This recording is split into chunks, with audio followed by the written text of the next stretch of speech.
to another exciting episode of Double Barrel Podcast. My name is Chris. I'm Justin. And on this podcast, we review all things firearms and alcohol. Justin, what do we got on the table here today? Well, this week we're talking about the Remington VTR or Varmint Tactical Rifle. Okay. And this is a 700 platform, correct? Well, it's your gun. You tell us. Oh, okay. Well, let's take a look here. All right, Justin. I think before we start talking about the gun any further, we need to go over the 4 golden rules of safety. What are they? So first off is obviously treat every firearm as if it is loaded. Second is keep your finger off the trigger until you're ready to fire. Third, never point the gun at anything you're not willing to destroy. Fourth, know your target and what's beyond. And then fifth rule, never mix your guns and alcohol. Absolutely, and don't ever drink and drive. We do not support any of that. So just remember, that's not okay. A lot of us all enjoy these. We enjoy both. Enjoy them separately. Let's talk about the 4 categories of how we score each individual firearm. We have a score of 1 to 5. For those of you that are just joining us for the first time, this is to help see if this is the firearm that we're reviewing is a good fit for you, worth your time to pursue, or something that you should even be interested in. And again, this is all opinion. This is just how we feel about the firearm that we're reviewing. Categories are reliability, versatility, shootability, and cost. Well, let's dive right into reliability of this Remington Model 700 VTR, or Varmint Tactical Rifle. Now, this rifle is special. This, in very multiple ways, it is special. It is special in multiple ways. For those not too familiar with firearms, this isn't a heavily modified firearm. Very. This is not the factory spec, and we're going to actually talk about this one in both the factory spec and in the modified spec because there are wildly different ways that this gun functions in both ones. So we feel this one is necessary to have both scores. We can't just do the modified score because it doesn't work that way. No, and most of the guns that you're going to buy like this, if you're looking at one, you're going to end up 9 out of 10 buying one that's factory. A lot of the people that have done what I've done with this one aren't selling them now. No, they're not. And we'll get into that as we talk a little bit about cost later on. But starting with reliability, let's start with our factory spec. And in factory spec, this is not the original stock. Nope. Where did you get this stock? Remind me. This stock was actually a stocky stock. Say that 5 times fast. Right? Yeah. Website, I've bought a few stocks off of them before. This is actually one of their hand layup thumb hole stocks is how they classify it. Okay. And then I took it to a gunsmith who did a phenomenal job. His name is Brent at Lakes Guns and Gunsmithing in Sandy, Utah. Loved the work. It was a very long and painful process for all parties involved just because of the amount of time and energy it took into this. Now, remind us why it took so much time and energy. The VTR, for those of you who do not know, has a very unique barrel. The barrel is actually a bull barrel that has been shaped into the shape of a triangle. And the reason why that it is a triangle with the integrated muzzle brake type system up here is for heat disbursement. Yeah, but when they did that, what they did is instead of on a normal round barrel, the barrel is a very consistent size all the way down. This one is so wide down here. It's wider than almost all of the other barrels for this model of gun, for just the Remington Model 700. What's actually very interesting is I actually compared it to my Remington 700 Sendero, which has the 26-inch bull tack, like long-range barrel. That is a very thick, heavy barrel. At the bevel right here where this thing widens out at the most, it is wider than the Sendero barrel. Yeah, and this is a 308, and that's a 300 Win Mag. Yes, and we'll review that one another day. We'll talk about that one. No, yeah, we'll talk about that rifle another day. But just the way that the barrel is on this, we couldn't just take the stock and drop it in ourselves. We actually had to take it to a gunsmith, and that's why it was such a long and arduous process, is because that barrel caused so many issues. That barrel is the whole reason we actually replaced the stock on this. Well, the stock, in all reality, too, was a major dumpster fire. Even though it felt good, it was just, for those that are familiar, it's a standard SPS tack stock. With the way that Remington designed those stocks as they were starting to have a lot of QA issues and they were starting to, eventually go out of business, it was just a cheap, hollow, pillar-bedded stock. It wasn't any good. And the other thing, before we go any further, I do want to mention, though, the detachable box mag, that is a addition as well. The original factory is just a hinged floor plate. Yeah. So it's now the detachable box mag, which this one is a 5-round, right? Correct, yeah, 5-round. But you can get up to 10? Yeah. 15? Yeah, I think it's 10, actually, on 10? this one. Okay. But yeah, that's just what's available in the Stocky stock, which is an amazing stock. I love this stock. I love the way it feels. It distributes the weight really nicely. But in the factory SPS stock, the gun wasn't very heavy. No, it was a great field gun. It was a great field gun. But we couldn't hit the same place twice. I mean, we were like the stormtroopers in Star Wars. It was not even the broadside of a barn, man. We weren't even that good. Wow. Well, what was it? We couldn't even do 6 inches. We couldn't get it to group 6 inches at 50 yards or something like that. We couldn't get it to group 8 inches at 50 yards. It was just We were one side of the paper. We'd adjust the stock or adjust the scope, and then we were on the other side of the paper, and we'd adjust again, and then now we don't know where we are. Well, and we even had it strapped in a lead sled and everything, and come to find out, when Remington designed this gun and they just dropped it in that standard SPS stock, up here, the stock, with it being pillar bedded, was just pushing and crushing against the barrel. So every time you pulled the trigger, it was pushing and moving the barrel. The barrel was in no means free floating. That's why this stock now is actually 100% hand glass bedded. This stock now, there was an insert that came with this. Brent had to remove the insert and actually do layers of hand bedding to get this stock to be a solid piece. Now this gun is literally a full solid gun now. Full solid gun now. But going back to the original, as far as reliability, what would you give the original stock or the factory standard on this? What would you give it as a score? 0. And the reason I give it a 0 is this. Yes, it is a REM 700. The bolt functions extremely well. Fed every round. Ejected every round spectacularly. The reason it gets a 0, if you cannot get a gun to group that is supposed to be a tactical style, tack driving, MOA gun to group at 50 yards, there is no reliability at this point. And this is where I disagree with you. It gets a 1. Okay, so not much better. Not much better, but it gets a 1, and it gets a 1 because the bolt fed every round and ejected every round, and the trigger fired every round that we pulled the trigger on. Okay. Mechanically, this section right here, mechanically the gun worked. It shot. It fired. Okay, I'll mechanically agree with that. It worked, and mechanically it was reliable. But every other aspect of reliability that you want, like consistent shots, being able to actually aim the thing. Even if it worked at 2 inches, I would be giving it a higher score. Excuse me. Yeah, no, if we'd gotten a grouping at all, it would get a higher score. Absolutely. But again, it gets a 1 because it functioned.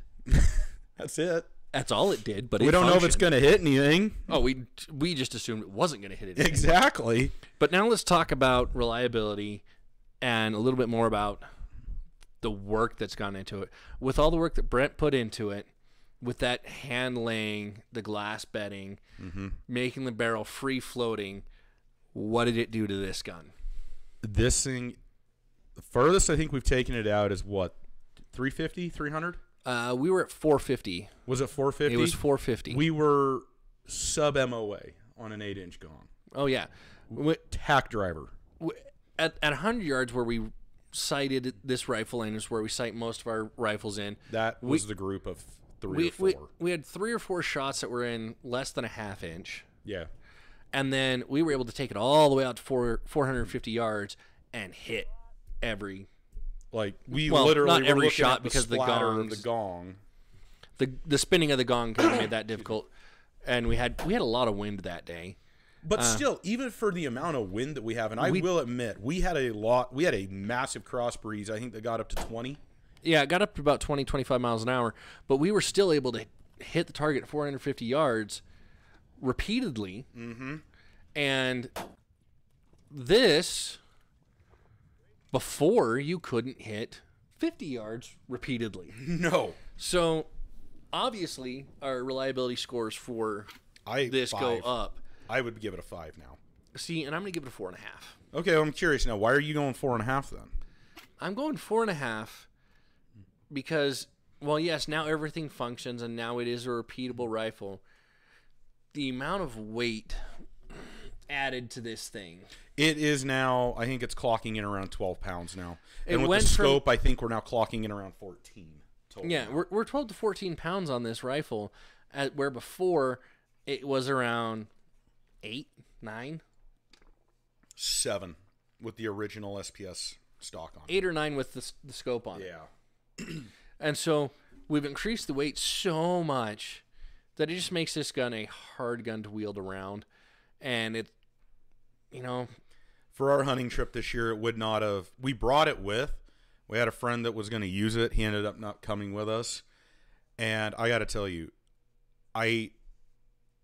after the terrain and the stuff we got into, I love what Brent did. Kudos to Brent. It's just this gun is not a practical backcountry gun like you and I do on hunting trips. Again, though, now if we were to sit up on an overlook for like a nice draw or something, and we could see out to 600 yards, and we just throw the bipod out and we glass and spot. Awesome. Won't argue with it all day long. But for what we were doing, for the type of hunting that we were doing, which is the get out and walk around, this was a little too heavy. But that leads us into our shootability, which or versatility. Versatility, buddy. Versatility. You're right. I'm sorry. It's okay. Versatility. We get confused. It's all right, man. We're all here to have fun, right, folks? Usually. So the versatility of this rifle, the VTR came in 3 calibers, which was the 22 250, 223, the 223, and the 308. Correct. Now, as the name implies, it was primarily a varmint rifle. Correct. But the 308 caliber actually takes it up into that deer and elk range, so it could go... It could go big game. It could go big game. Well, and 308 actually, the caliber, and don't quote me on this, but if I remember my research correctly, can take 80 or 90% of all the animals that populate the world. I don't know about that, but it can take pretty much anything that I can think of. Anything in North America for sure. I mean, short of maybe a moose or like a Kodiak or something like that. Well, yeah, 80 to 90% of what's available in North America, I would agree with. I would not agree with the world. Well, we're talking some African big game at that point. Well, yeah, but that's still part of the world. I think for the versatility, though, we have a caliber that's been around for decades, and you can get anything from, on the hand load side, you can get anything from 90 up to 230 grains. Factory ammo, you can get anything from like a 125, 130 all the way to like a 220, 200 grain. You have easily. Huge variety there. Huge variety there. And then in the 22 250 and the 223 rounds, you actually go as low as 45 grains. Correct, yeah. So, and then you start once you get back up into about 90, which I think is beyond the 223, but the 22 250 I think is. I'm not too familiar with the 22 250. That's kind of that's one around that I'm not overly familiar with either. No, I mean, but I want to say that one goes to like 120. It possibly could. 115. But the reason why this gun was actually developed with the barrel that it actually has on is kind of interesting. Remington, the word innovative comes to my mind on this. They tried to innovate and make something work, and I felt like when I was doing all the research, because this gun really intrigued me, this was like, okay, I see what the engineers were trying to design, what they were trying to get this gun to do. They were trying to take a gun that is normally 26 inches long, bull barrel, heavy barrel, shrink it to a 20-inch, but it's still find a way that you can shoot the rounds that a 26-inch bull barrel does. So on paper and theoretically, the design makes sense and works. No, I agree. On paper, it made sense and worked. But the whole purpose of that triangular barrel was to disperse heat so you could fire multiple rounds repeatedly. Because, again, it's a varmint rifle, and when you're going after varmint, you very often will get 2 or 3 or 4 running at the same time. Right. And you want to tag as many of them as you can. You got to do follow-up shots, absolutely. And so I understand what they tried to do. But in its factory spec, I mean, versatility, we really can't knock it too much. Because it could do a lot of different things if it could have hit the broadside of a barn. I personally would go 2.5, and I feel like I'm being generous on factory spec. You know, I'm going to give it a 3.5. Okay, that's fair. Because, again, I can't give it a high score because it's not very versatile if it can't hit the broadside of a barn. But the range that the rifle came in, the range is available to hit. And the original configuration was actually a backcountry gun as well. It was very portable, very usable. I would almost say compact in a lot of ways.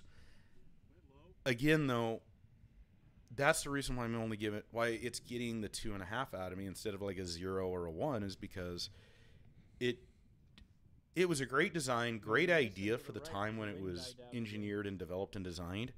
Just horrible execution by Remington. I was very disappointed at the execution by Remington on this. You and I both were very disappointed at the execution on this one. I feel like they could have done a lot better had they put a little more time into it, but they didn't. Well, and here's the thing.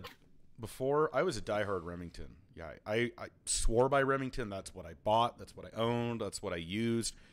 I mean, this gun just completely, it really destroyed a lot of my loyalty to Remington. It did. Like I remember when last year when I was buying that Savage, my hunting rifle that I took this year and last year. I had talked about getting a Remington 700. And I told you you'd be stupid if you bought one. You shot them down hard. And I remember the look on your face when we were standing in the gun store. Well, by the time we got to the gun store, I was pretty much set on the Savage. But I wanted to look at the Remington. And even when I looked at the Remington, you almost yelled at me again in the gun store. Like, put that back on the shelf. Let some other poor unfortunate soul deal with that. Yeah. But so modified state now. Modified state 5. You know, I do have to give it a 4.5. That's fine. Because again, there's that one last little bit of range that this rifle just can't go into. I'll agree with that. I give it a 5, and the reason why is it's not a backpacking gun anymore. It's not as compact or as packable. You know what? And now that I'm rethinking this a little bit, it's like as much as I want to give it a 5, I'm going to have to go 4.5 as well because it does miss that last piece of the puzzle for me. Because this had to be done. Let's be realistic. I'm being very realistic with you guys right now, everybody that's watching. This gun had to transform into this for it to be a usable and not a dead gun anymore. But in doing that, it did lose that aspect that it was designed for. Well, even before it lost its, the aspect of it being a backpack gun, you can't take it moose hunting, you can't take it for bear. And that's, for me, to get a full perfect 5 out of 5. We got to be able to go into that territory a little bit. It's got to be able to do. Well, we could probably do black bear, but when we get into some brown bears and stuff, I wouldn't feel comfortable taking a 308 brown bear or a grizzly bear. No, I'd probably do a black bear, but I'd be hesitant to take it against a moose.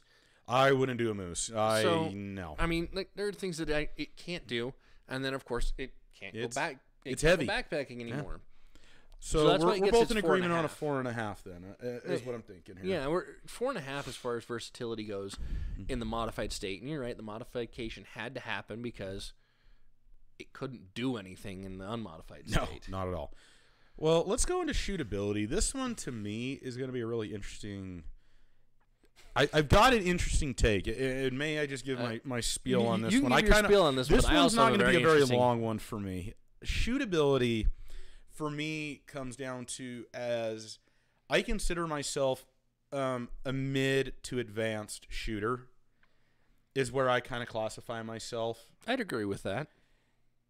And if I'm going to pull this gun out and look at it, for me, even though I do work out, I work my arms out a lot, this would be a very hard gun for me to shoot standing. Now, I have done it at 100 yards. I've been able to hit an 8-inch gong 100 yards from a standing position or a squatting position. But you were only able to do it once or twice before you had to stop and Exactly. and put the gun down. And I had to use the sway tactic almost. It wasn't like on a lot of my guns where I can just naturally and just dead hold. I had to almost use the sway tactic there a little bit. This gun for me in the original factory state gets, I'm going to give it a 2.5. And the only reason I give it a 2.5 is because it was a lot easier to shoot standing up. It cycles well. It's an easy caliber to get someone who you're teaching or who wants to get into bigger calibers. It's 308's a very manageable rifle, even for anybody, teenagers, even children, females, smaller people. It's a usable gun. It is a usable caliber. In the modified state, though, let me talk about my unmodified state. Okay, go ahead, please. Yeah, before we jump into your modified score, go ahead. So in the unmodified state, I actually give this a 2. Okay. As far as shootability goes, because again, it's very light. It was easy. It would have been very easy to teach somebody to shoot with. The 308 caliber, I agree, is a very teachable round. It's like a 308 caliber rifle is something that I would use to teach someone the second time shooting rifles. Yeah, because it's that short action rifle, and so the rounds aren't super big. They don't have a ton of powder behind them, and it's something that you can use to teach people better than you can with like a 30-06 with that big old caliber. And so I would absolutely use this as a teachable gun. But again, it fails because we couldn't hit anything. It's just going to be frustrating no matter who you are. It would have been very frustrating. Unless you were a small child who doesn't care if they hit anything, might have been fine with it. They're just cool, having fun doing it. They're just having fun pulling the trigger. Might have been fine. But anyone who actually wants to hit the target would be very frustrated with it. And so it gets the 2 for me in that unmodified state. Now we can talk about the modified state. All right, modified for me, it's going to get a 4. Now, here's why it's getting a 4 and not a 5. Again, it's heavy. The gun gained so much heft to it. I would still use it to teach somebody. I would still use it like we talked about on a specific situation for hunting. It's more of a bench gun now. It is fun. I think when we go back out shooting next time, we probably need to actually take it out to 800 yards. And see if it can do it. And actually just, let's put this thing to the test, because the whole purpose of this was, all right, let's get a tack driver. Let's get a long-range tack driver. All right, and so far, I've been extremely impressed. The only reason it's not getting the 5 for the shootability is the fact that the heft now is there. But the reason why it's getting the higher score too, though, is now this gun, it has no recoil now. It's gone for the size now. There's a little bit of recoil left. See, and I'm going to go in the opposite direction. Okay, interesting. I'm actually only going to give this a 3. Okay. So it's losing half a point, probably for the weight. Is that what I'm guessing?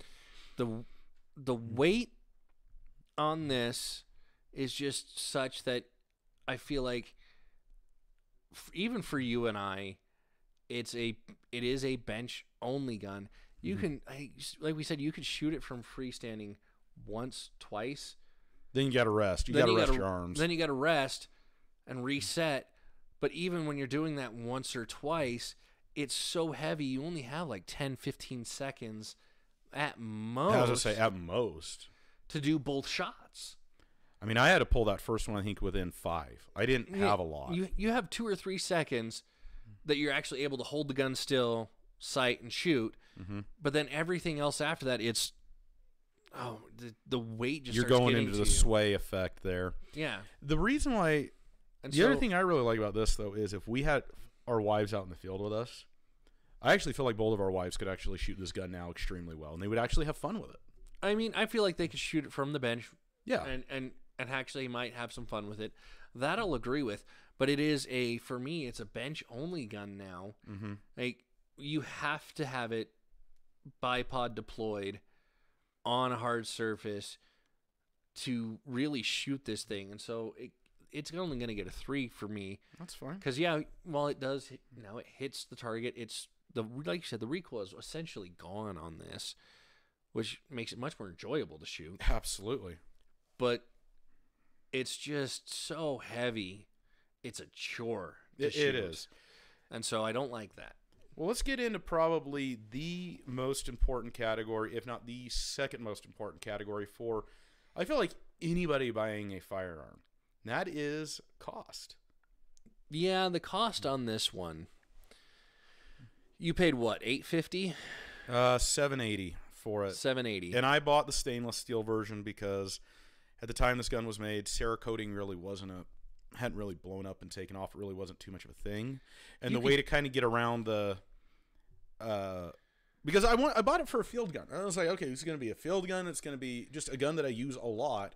So I paid the extra, I think it was like $180 for the, I think it was about an extra 80. Yeah, because the blued was $700 and then the stainless was $780. Okay. Now, $780 for a gun that doesn't work. Yeah. I think you all can guess where this is going. Our score is goose egg. Yeah, it gets a 0 from both of us on this one. On the factory. Because in the factory specs, it didn't work. Nope. It looked cool. That's about it. It was a showpiece. Hang it above your fireplace and talk about it. Yeah, hang it on the wall and leave it there. And, oh, yeah, how is a triangular barrel thing? Yeah, conversation piece. It was a conversation piece. And I'm sorry, I don't feel like spending $800 on a conversation piece. Now, here's where this gets a little crazy, though. I've looked on Gunbroker to see, because these aren't in production anymore. The new Rem Arms company that is now the new Remington after they went bankrupt and have been bought and redeveloped and deployed, from what I can read, has no intention of bringing this particular model of the 700 back. Because carbon fiber has kind of eliminated the innovation that was here. Now, that being said, though, you can still find them on Gunbroker and on the used market. Guess how much they're going for, though, in the 308? In the 308, are we asking how much I would pay for it, or how much what they're actually going for? What they're actually going for? Very surprising. I think we said they were going for like $1,300. Cheapest I found was $900 to $1,300 in factory spec. Don't do it. No, don't do it. It blew my mind. If you have a bid on one in the factory spec, you're going to have to spend another $500 to $800 to make it work. And just be aware of that. I was at the $800. Yeah, you were at the $800 mark because we had to take it to a gunsmith. And he had it for 10 months. He fought it for 10 months trying to get this done. It was and here's the thing, I cannot fault Brent. Oh no, Brent did a phenomenal job. He did exactly what he set out to do. In fact, at one point we got about 6-7 months into this thing, and I needed this gun back because I needed it for other friend who was going hunting with us who never went. And I finally told Brent, I said, look, dude, I need to have it or I got to go buy another gun. He's like, we'll get it. Because it even got down to the point where I said, Brent, what do we got to do? Do we need to take the barrel off and just replace the barrel at this point? He's like, no, we're too far into this. He's like, this thing has been driving me nuts. We're committed to this. Which is funny because if you'd replace the barrel on it, And now it's a standard Remington 700. Well, you know what's funny though? If I would have replaced the barrel on it, I would have just done a carbon fiber proof research on it and dropped in $1,000 on it. Yeah, but again, you see where we're going with this, folks. It's like a 5-gallon Home Depot bucket that we are throwing money into. It really was. And so if you see them on the used market, be aware there's a reason it's on the used market, and that reason is it's not a reliable gun. At least in the 308 version, we couldn't get it to hit the broadside of a barn. I've read a lot of forums on these because when we were having this issue, oh yeah, I was digging hard. Probably 90% of the reviews I was reading about, all of them said they had to replace the stock. I only found maybe 2, 3 at the most that were positive reviews right out of the box. Yeah, and that's rare. So it's extremely rare that you're going to get a good factory one. Mm-hmm. So, in our opinion, don't do it. If you're going to buy one, my personal opinion is spend $300. I'd say don't go over $5 if you're going to buy one, because you're going to have to put time and energy. And here's the thing. As much as I love this stock, the stocky stocks, this is not the right stock if you're trying to do more of a drop-in. You're going to have to go to an MDT, or you're going to have to go to a chassis system to get the clearance. And even that's going to be questionable at that point. Oh, yeah. I don't think it matters what stock you get. There's going to need to be modifications. There's going to need to be modifications. Now, if we found one on the market in the modified state for around $800 or $900, I'd buy it. Absolutely. Oh, yeah. Sure, I'll spend the $800 or $900 on one of these in a modified state. Unfortunately, we're not seeing any in the modified state in the used market. I've seen one, and it was in the 22-250, and it was used, and it had like a Boyd's on it or something. It was modified. Again, though, that one I think was going for around $1,200 to $1,300, and I get why the individual that was selling it was trying to sell it for that price, because that individual probably went through the exact same thing that I did on this one, where it was just agonizing pain and suffering of time and money and frustration of trying to get it to work. And he may not, even with that Boyd stock on there, it may still not work. May have issues. He may still have issues like Brent did when he first tried to put the stocky stocks on here. Well, and so there was a lot of molding in here too, because this stock is actually a full aluminum embedded stock, and there was a lot of mill work that had to go into this stock as well. So there was a lot of time that went into this. But yeah, still a lot of time that went into it. But at the same time, you're not going to see a modified version of this on the used market very often. Very often. Very rare. In the modified state, if we were buying it in the modified state for what they sold at factory, oh yeah, I'd give this thing like 5. I'd say about a 4. Yeah, I mean, it would get a very high score from us. It'd get a 4 because in this modified state, paying $800 for it, we're just rounding up for simplicity's sake. Absolutely, yeah. I might even go closer to 1,000 willingly. I wouldn't because of the weight. The weight is extremely heavy. But I would pay $800 for a 308 that is reliable and it can go out to 800 or 900 yards and hit the target. Yeah, sure, I'll pay $800 for it. I think in the modified state, the score that I'm going to give it, just on the research that I've done, I mean, I'm going to be, it's like I want to give it a 0, but I can't. It's probably going to go get 2.5, realistically. Well, for the amount that you had to spend, I could have bought the gun over again. You could have bought the gun over again. Yeah. And so for the cost to modify it, I was about $800. Yeah, so you're $1,600 into this rifle. Mm-hmm. And so, yeah, I have a hard time giving it any better than 2.5. Yeah. Because, again, at the $1,600 mark, there are a lot of options. We're a lot of good options. We're into a huge market at that point. I mean, we're looking at some very high-end. We're looking at some high-end guns that are super light, super great, and just the amount of money that it took to get it to the modified state is just... And time. It was a lot of time. All right, Justin, let's wrap this up and get into the scores. I actually got something real quick, though, before we jump into reading the scores. I got this scope on Amazon. It's a Vortex Strike Eagle 3-18. I bought it for like $290. I have been, like, I like Vortex. Vortex makes good stuff. This is He buys everything in glass from Vortex. Not true. I've got a Trijicon. You have one Trijicon. And I'm going to end up with another one.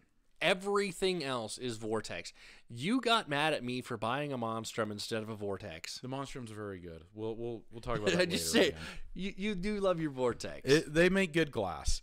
For $290, though, this was a great piece of glass, actually. It's been a fun scope. I think this scope fits this gun very well. What do you think? You know, I think the gun and the scope are paired really well together.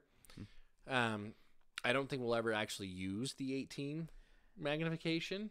No, it's just been kind of fun, though, to play with. It has been fun to play with. However, there's one thing that we didn't talk about too much, and that's the 308 ammo.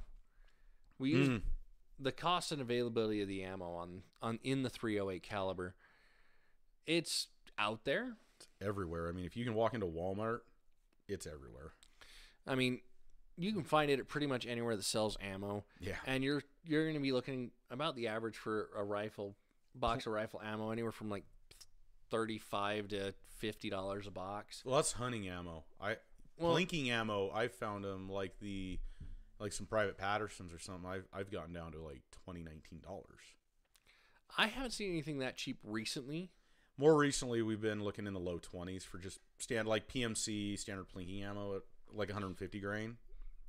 Yeah, but I mean, average your average is still going to be around $30 to $50. Yeah, for a box of 20, and that's pretty standard for most rifles. But the 308 caliber is still a very, very popular caliber out there, and so it's available pretty much anywhere that you can find ammo. So don't worry too much about that. Same with the 223 and 22-250. Sometimes I feel like it's a little bit more complicated because I feel like it's being phased out a little bit more. I don't think there's a lot of 22-250 going on. Yeah, and that's anymore. the thing. I don't really know if there's the 6.5 PRCs kind of nuked that one a little bit, and I don't understand how the 6.5 PRC is taking out the 22-250 because they're different calibers for different things, and the 6.5 is bigger. And I agree, but we'll get into that a little later. All right. So let's talk about our scores here. Now, in the original configuration, or the OG gun, you gave this a 5 out of 20. And that's still probably generous. I feel like that's still generous. I do feel like that's a little generous. But you were more generous. I was. Just a little bit. You were a 6.5. Okay. But there in the original configuration, there are still a few things that worked. Yeah. Like I said, the action. The bolt is actually very smooth. It bolt works was well. smooth. The trigger is It worked. good. The trigger worked. The safety worked. It was light. It was nice. Yeah. Okay, let's look at our modified score. All right, our modified score jumps up quite a bit here. Yours jumps up a lot more than I thought it would. Yours jumps up clear to a 16. Again, it became the gun, other than the weight, it became the gun I originally envisioned this gun being. I agree. You know, it became a very good gun, and it's the gun that you wanted it to be, but I still feel like you're being overly generous with it. Well, you gave it a 14.5, so you weren't too far off. You're a 1.5 off. You know, a 1.5 off, but that 1.5, I still feel like it got dinged on the weight from you. That seemed to be your biggest. It got dinged on the weight and the cost. Yeah, the cost was atrocious. Because I don't think this, in its current configuration, is worth what it took to get it there. Mm-hmm. And the weight just makes it hard to enjoy this gun the way that we originally wanted to enjoy it. Correct. At the end of the day, though, huge shout out to Brent at Lakes Guns and Gunsmithing. Highly recommend him. Go check him out. He did a phenomenal job with this. He put a lot of time and a lot of effort into it, and I feel like he's very upfront. He's fair with his prices. He's a good dude. Go check him out. He did a wonderful job on this. And when I talk about it in current configuration, I don't feel like it's worth what it is. This has nothing to do with Brent and his team. Absolutely not. No, they did a phenomenal job getting this gun to where it was. because as we talked a little bit about this, we didn't think this gun was salvageable. There was a from point. From the original state to what it is now. But he managed to do it. He did a wonderful job doing it. It looks beautiful. It does feel beautiful as long as it's on the bench. Well, it exceeded my expectations for what I got back. Right. It really did. The weight is something that he really couldn't do anything about. There was nothing we could have done at that point. So I can't blame him for that, and I don't, but he did a wonderful job. So, yeah, absolutely. Great job, Brent. Keep up what you're doing. All right, Justin, I think it is time to move behind the bar and get everything put away. And we got to put everything away first, because remember, guns and alcohol, they don't mix. No, let's go put this back in the safe, and then let's go see what we got mixing behind the bar. What do you think? We got some good stuff mixing behind the bar, and we got some tribute to do. Oh, that's right. We lost Jimmy today. We lost Jimmy Buffett, and so we're doing some tribute to Jimmy on Behind the Bar. It's a sad day. It's a sad day. We'll be back, folks. Don't go away. All right. Have a good day.